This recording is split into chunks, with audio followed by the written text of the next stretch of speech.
The sky over the small town of Willow Creek, Montana, was unusually clear that afternoon. Birds chirped lazily in the trees, and a gentle breeze carried the scent of pine through the air.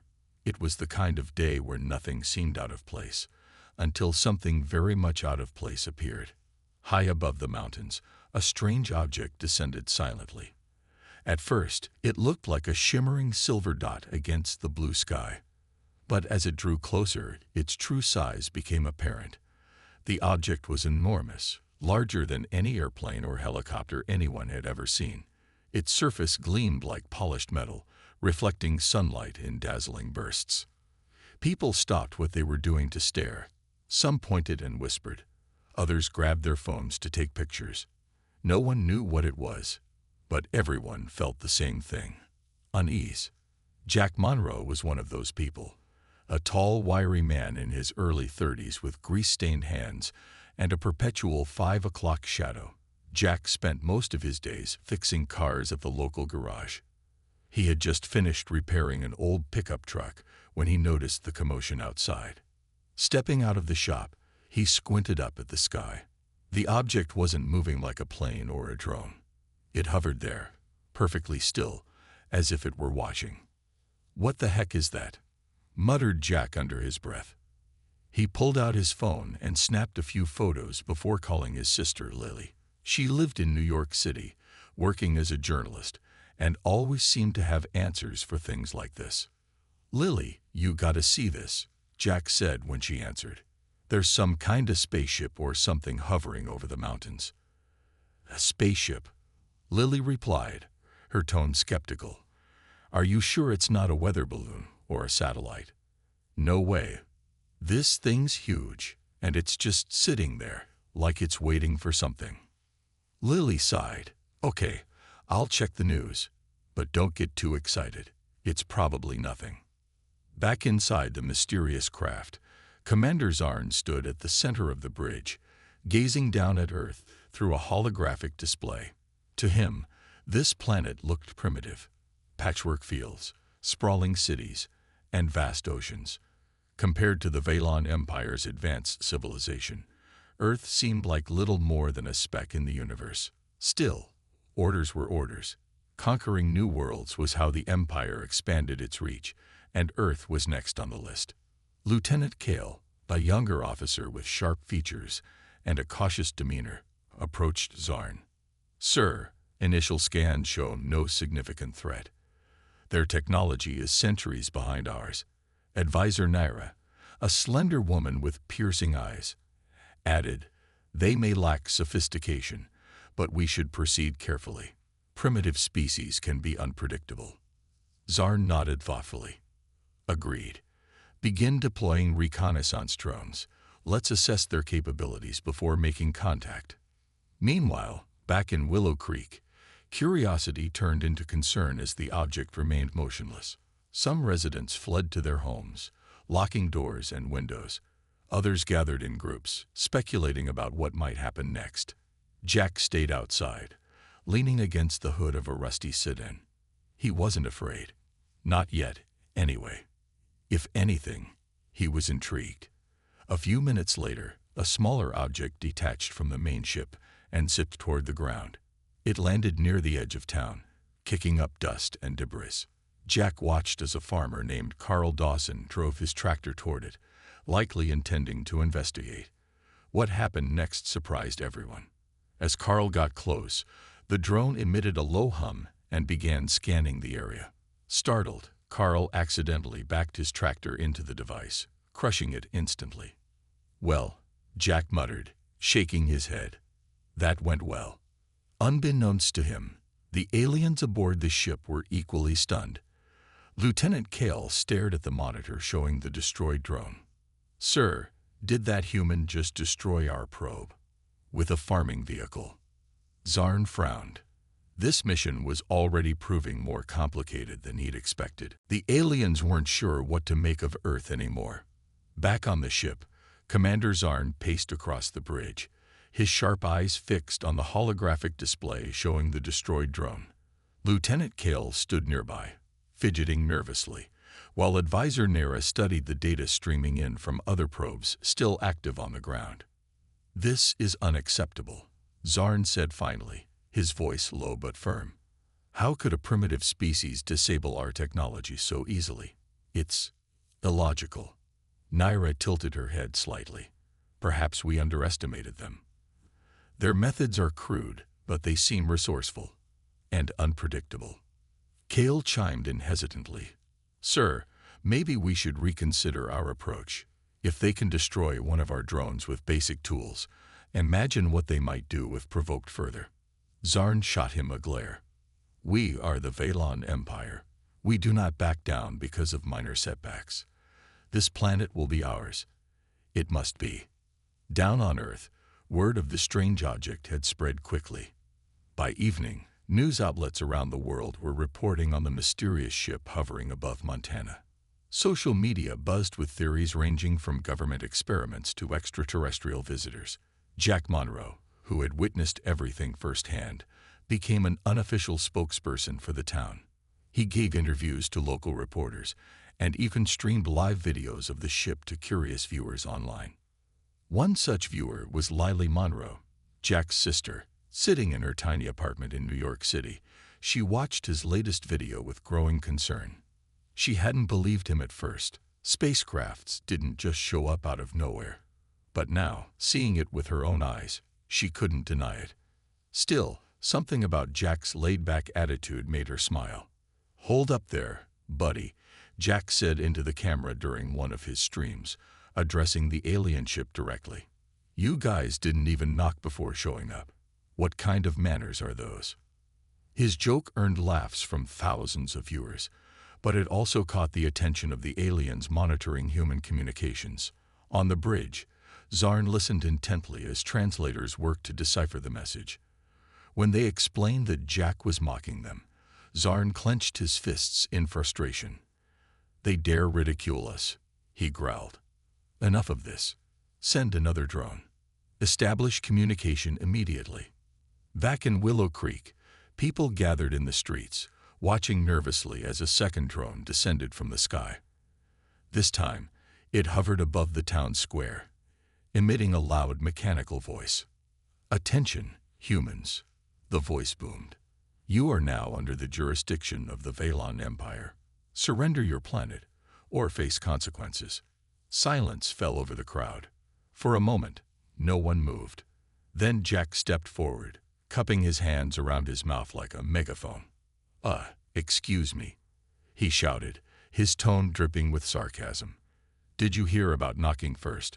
Also, we're kinda busy right now. Can you come back later?" The crowd erupted into laughter and applause. Even some of the more frightened residents couldn't help but chuckle at Jack's boldness. The drone paused, seemingly confused by the response. Up on the ship, Zarn stared at the monitors in disbelief. "What is this behavior?" he demanded. "Why aren't they afraid?" Naira leaned closer to the screen, studying the humans' reactions. Fear isn't their primary emotion here. They seem amused. Amused?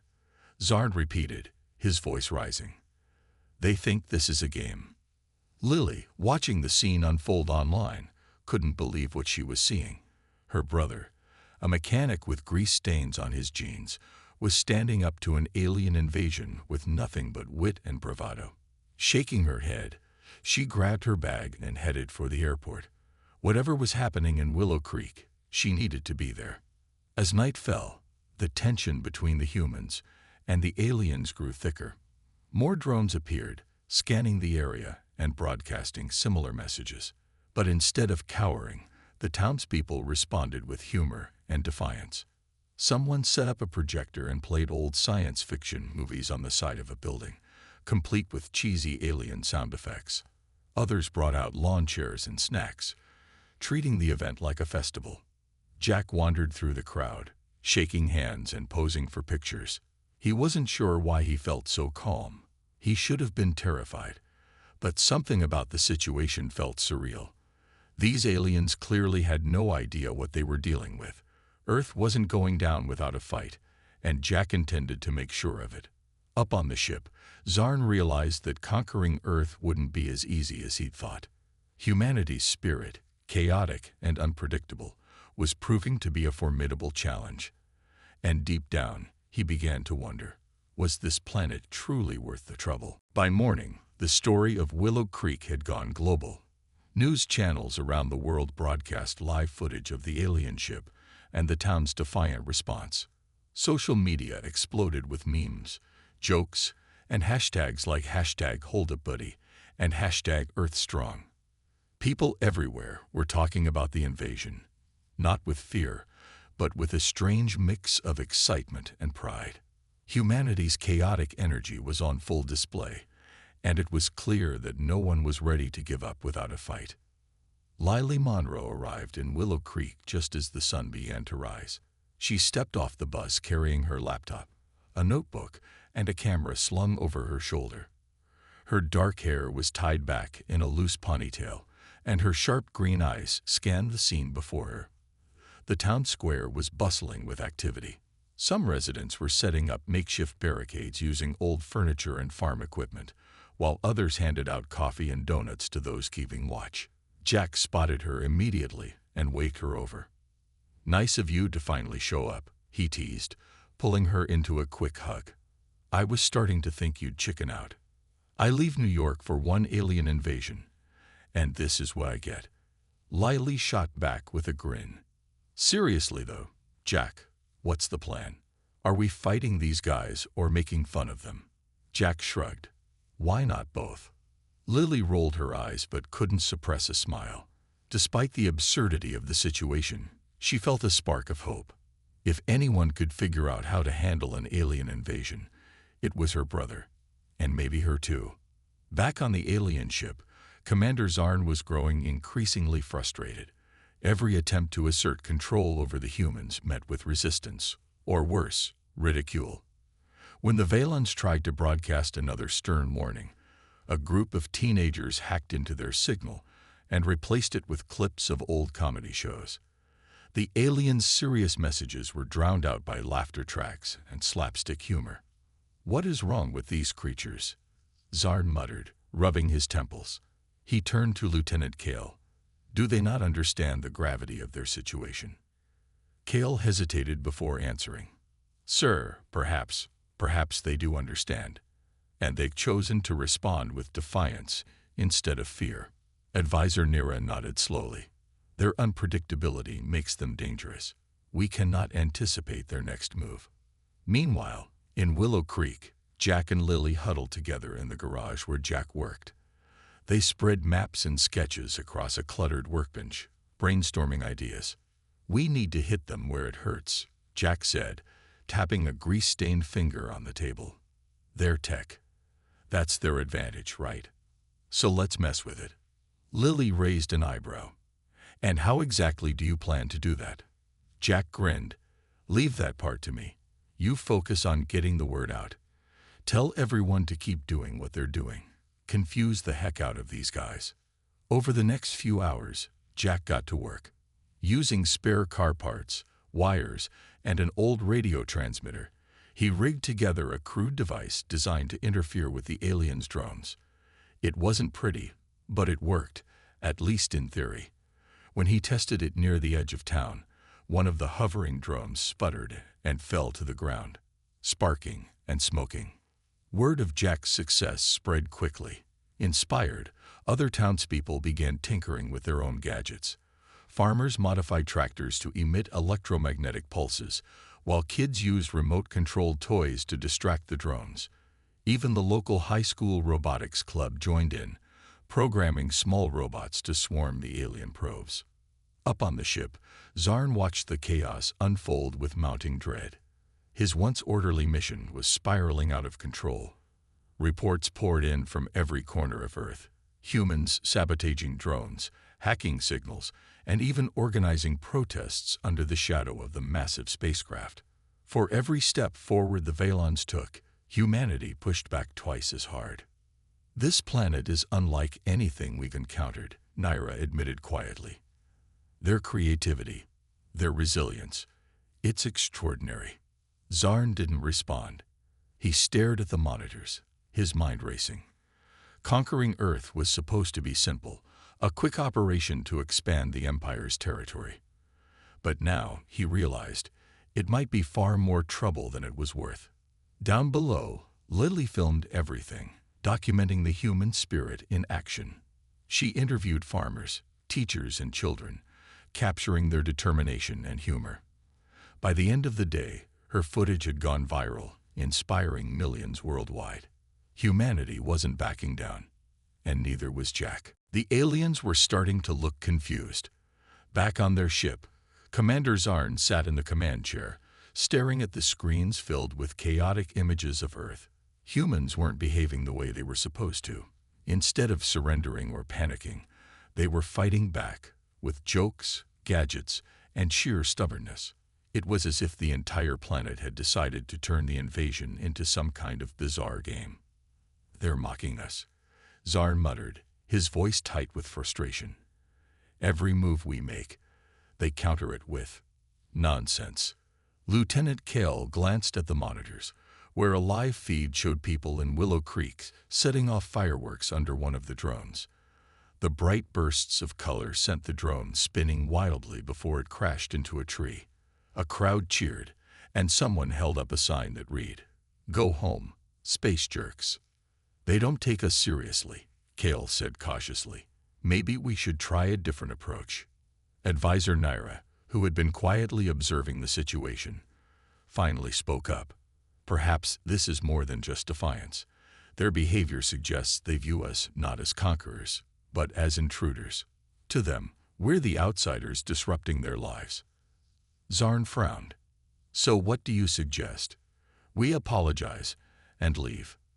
Naira hesitated. "Not necessarily, but maybe we need to understand them better before proceeding. This planet, it's unlike any other we've encountered. Down on Earth, Jack Monroe was becoming something of a legend. His makeshift jamming device had inspired others to create similar tools, and soon, towns across Montana, and even neighboring states, were reporting successes against the alien drones. People began calling him the Grease Monkey Hero, a nickname that made him laugh every time he heard it. Lily, meanwhile, continued documenting everything. She interviewed residents, filmed demonstrations, and uploaded videos online for the world to see. Her reports highlighted not just the humor and creativity of the resistance, but also the unity it brought. Strangers were working together, sharing ideas and resources. Even rival towns were setting aside old grudges to help each other. One evening, as the sun dipped below the horizon, Jack and Lily sat on the hood of an old pickup truck, watching the alien ship hover silently in the distance. The air was cool, and the stars twinkled faintly above. "You know," Lily said thoughtfully, "this whole thing might actually be good for us." Jack raised an eyebrow. "Good? Aliens showing up and trying to take over is good. No, I mean, look at everyone. We're working together, helping each other out. When was the last time humanity felt this united?" Jack chuckled. "Fair point. Still, I'd rather they didn't park their spaceship in our backyard." The next day, the aliens tried something new. Instead of sending more drones, they broadcast a message directly to every screen and speaker on Earth. The face of Commander Zarn appeared, stern and unsmiling. "Humans," he began, his voice deep and commanding. "You have resisted our attempts to establish control, but your efforts are futile. Surrender now or face destruction." The response was immediate and overwhelming. Social media erupted with memes, making fun of Zarn's serious expression. Television hosts joked about his lack of charisma. In Willow Creek, someone projected a cartoon version of Zarn onto the side of a barn, complete with exaggerated frowns and captions like, "I'm here to conquer you," or maybe just complain a lot. Even worse for the aliens, scientists around the world began analyzing the broadcast signal. They discovered that Earth's atmosphere interfered with the aliens' communication systems, causing delays and distortions. Engineers quickly figured out how to exploit this weakness, developing ways to scramble the aliens' messages. Back on the ship, Zarn watched as his carefully crafted warning turned into a global joke. He clenched his fists, feeling a mix of anger and disbelief. How could these primitive beings keep outsmarting him? "We need to rethink our strategy," Naira said gently. "This isn't going as planned." Zarn sighed heavily. "Fine. Let's prepare for Plan B. But if this fails..." He didn't finish the sentence. Deep down, he was starting to wonder if conquering Earth was even possible or worth the trouble. Lily Monroe sat at a small table in the crowded town hall, her laptop open and her fingers flying across the keyboard. Around her, people buzzed with activity, some sketching plans for new gadgets, others coordinating supply runs, and a few arguing over the best way to trick the aliens. Jack leaned against the wall nearby, sipping coffee from a chipped mug as he listened to the conversations. "We can't keep this up forever," Lily said suddenly, looking up at Jack. "Sooner or later, they're going to get serious, and when they do..." Jack nodded slowly. "Yeah, I know. That's why we need a bigger plan. Something that makes them think twice about sticking around." Lily tilted her head, thinking, what if we make them believe Earth isn't worth the effort? Like, what if we convince them we've got secret weapons or something? Jack's eyes lit up. "Now you're talking. Let's spread some fake news of our own. Tell them we've got super tech hidden away somewhere. Make him sweat." Over the next few days, Lily used her connections as a journalist to plant stories online and in the media. She wrote about top-secret military projects, advanced satellites capable of disabling alien ships, and underground bunkers filled with experimental weapons. None of it was true, but it didn't matter. The aliens wouldn't know that. Meanwhile, Jack worked on building decoy devices to back up the story. Using scraps of metal, wires, and old electronics, he created contraptions that looked impressive but did little more than flashlights and make loud noises. He called them scarecrows because their job was to scare off the invaders without actually doing any real damage. In Willow Creek, the townspeople set up these decoys all over town. They mounted them on rooftops, hid them in fields, and even strapped them to trucks. When activated, the devices emitted blinding flashes and strange humming sounds designed to mimic high-tech weaponry. To anyone watching, including the aliens, they looked like serious threats. Up on the ship, Commander Zarn was starting to lose patience. Every time his crew tried to gather intelligence, they encountered more resistance. The humans' supposed weapons kept appearing in unexpected places, forcing the Valons to retreat temporarily. Even worse, intercepted communications hinted at even greater dangers lurking beneath Earth's surface. They claimed to have plasma cannons and orbital lasers, Lieutenant Kale reported, holding up a tablet displaying translated messages. "Should we assume these are genuine threats?" Zarn hesitated. "It's possible.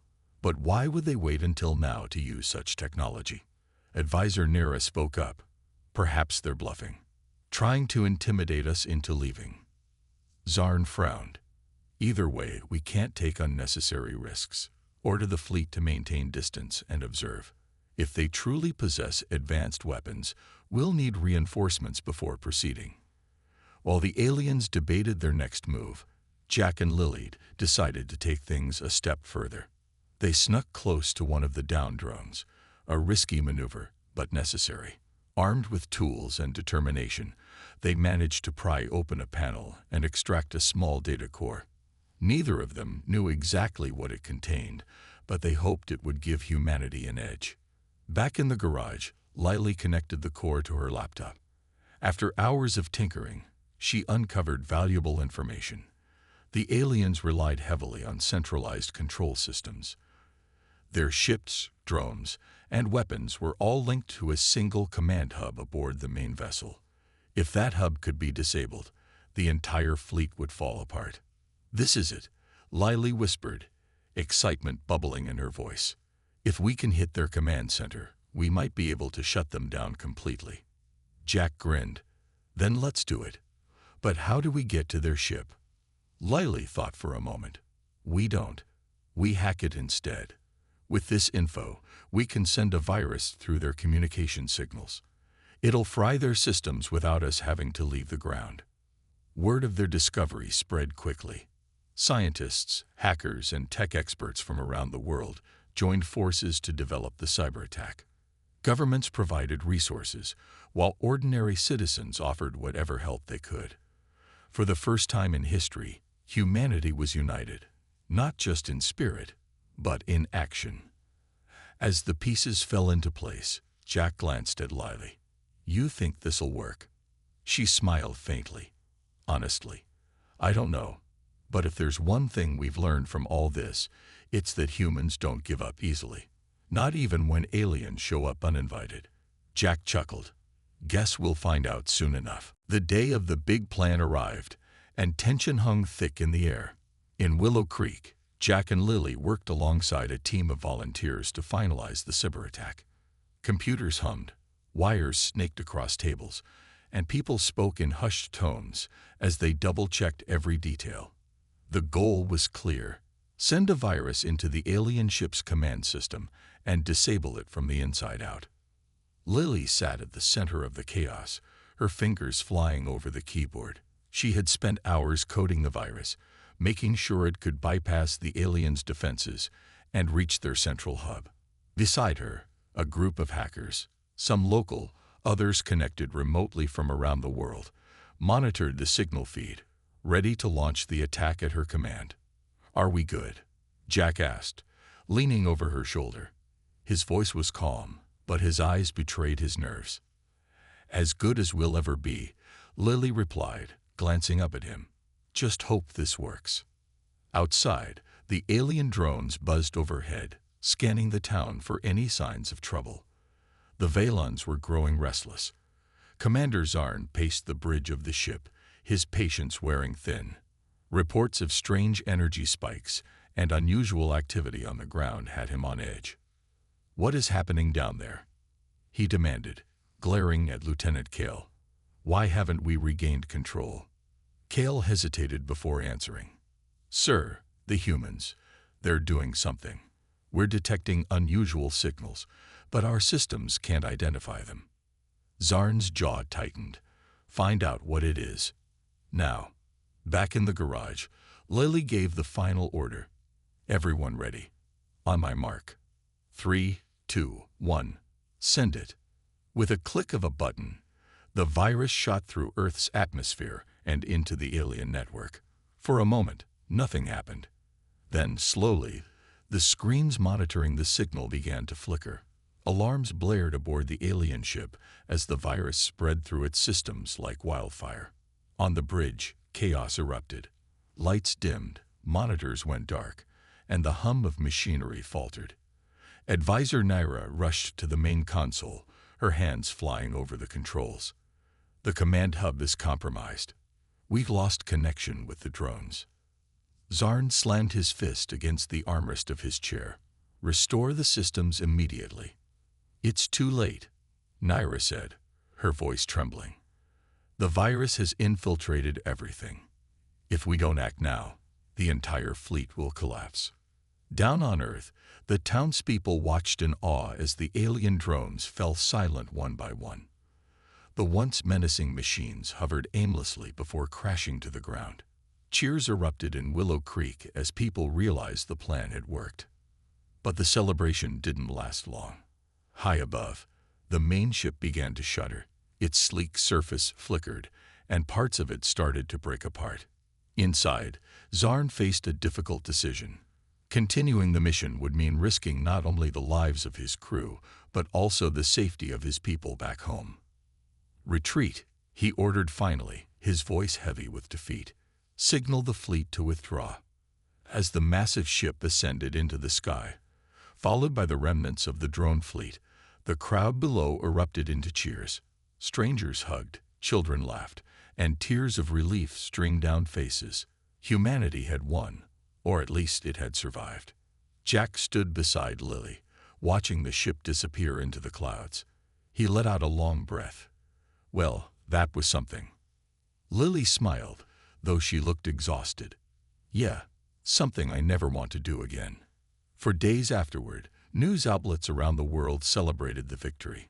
Jack and Lily became international heroes, praised for their ingenuity and bravery. People everywhere talked about how humanity had come together to face an unimaginable threat. But not everyone felt triumphant. Back on the alien ship, Zarn stared out at the receding blue planet, his mind racing. Earth wasn't just another target. It was different, unpredictable, dangerous. And deep down, he knew they might return someday.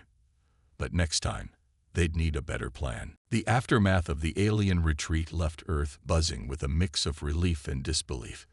In Willow Creek, life slowly began to return to normal, or as close to normal as it could be after an extraterrestrial invasion.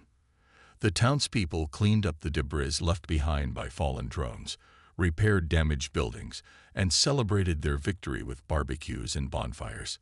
Jack Monroe, now unofficially crowned the Grease Monkey Hero, spent most of his time back in the garage, fixing cars and tinkering with gadgets. But even he couldn't shake the feeling that something big had changed. Lily Monroe, on the other hand, was busier than ever. Her phone rang constantly with calls from news outlets, scientists, and government officials eager to hear her story. She gave interviews, wrote articles, and even started working on a book about the invasion. Despite the attention, she stayed grounded, often reminding herself and others that humanity's triumph wasn't just about clever tricks or lucky breaks. It was about unity and resilience. They underestimated us, Lily said during one interview, her voice steady and thoughtful. They thought we'd crumble under pressure, but instead we stood together. That's what really scared them off. Across the globe, people took inspiration from Willow Creek's example. Governments invested heavily in research and development, determined to prepare for future threats. Schools introduced new programs focusing on science, technology, and problem solving.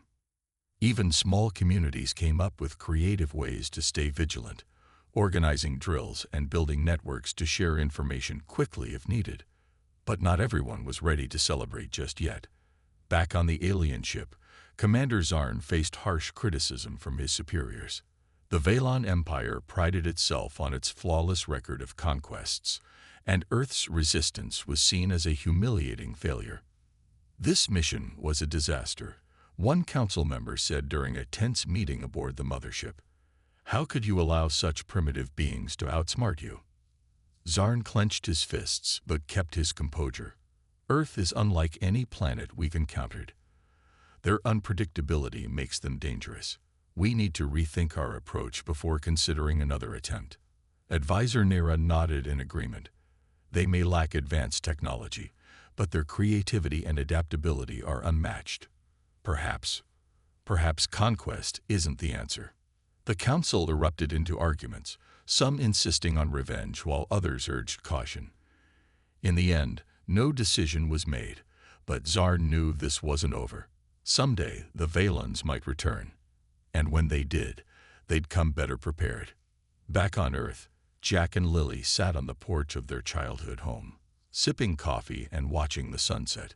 The quiet moments like these were rare now, but they cherished them. You think they'll come back?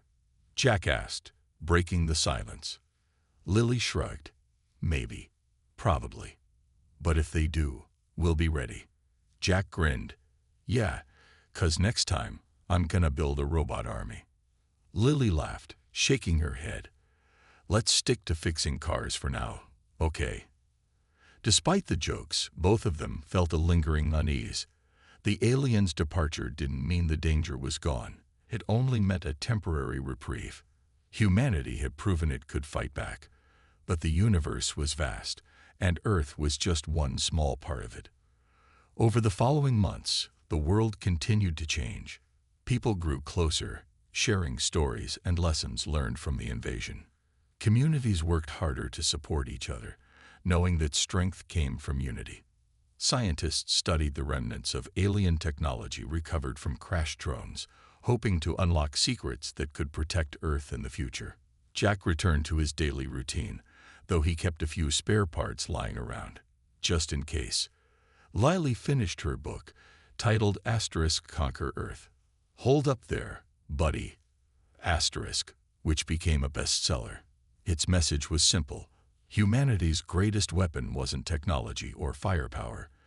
It was the spirit to stand together and face challenges head-on. As the seasons changed and life moved forward, one thing remained clear. Earth was no longer just a quiet planet in the corner of the galaxy.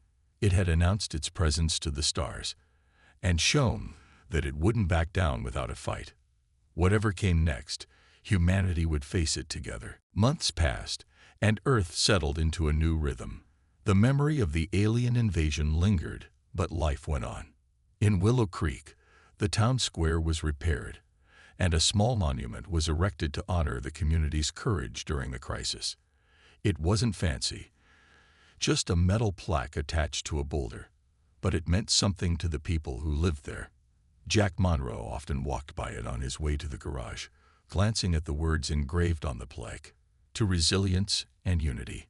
May we always stand strong." Lily Monroe had moved back to New York, though she visited Willow Creek whenever she could. Her book about the invasion became a global sensation, sparking discussions about humanity's place in the universe. She gave talks at schools and conferences, encouraging people to think creatively and work together. "We proved that even when things seem impossible, we can find a way," she'd say, her voice full of conviction. "And if aliens ever show up again, we'll be ready." But for all the progress and newfound optimism, there was still an undercurrent of unease. Governments around the world set up observatories and monitoring stations, scanning the skies for any sign of the Valens or other potential threats. Scientists pored over the alien tech recovered from the downed drones, deciphering its secrets bit by bit. Humanity had learned a valuable lesson. The universe was vast, and Earth wasn't alone. Jack spent most of his days fixing cars, but he couldn't resist tinkering with ideas for gadgets that might come in handy someday. He built a few prototypes, a signal jammer here, a decoy drone there, and kept them stored in the garage. "You never know," he'd tell anyone who asked. "Better safe than sorry."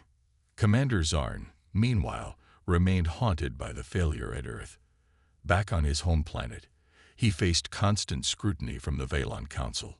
Some argued that Earth should be left alone, while others pushed for revenge. Zarn himself wasn't sure what to think. He had underestimated humanity once, and he didn't want to make the same mistake twice. One evening, as he stood on a balcony overlooking the city, advisor Nira joined him. "You're still thinking about Earth, aren't you?" she asked softly. Zarn nodded. They were different. Nira. Unpredictable. Dangerous. If we go back, we'll need more than weapons. We'll need to understand them first. Nira smiled faintly. Maybe that's not such a bad thing. Maybe understanding is better than conquering. Far away on Earth, the stars twinkled brightly in the night sky.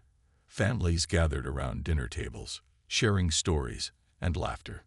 Kids played outside, dreaming of adventures among the stars. And somewhere in Montana, a mechanic named Jack Monroe looked up at the heavens, wondering if anyone, or anything, was looking back. The universe was full of mysteries, and Earth was just beginning to explore its place within it. Humanity had faced its first real test against an alien force and emerged stronger than before. There would be challenges ahead, perhaps even another visit from the Valens, but the people of Earth had proven one thing beyond doubt.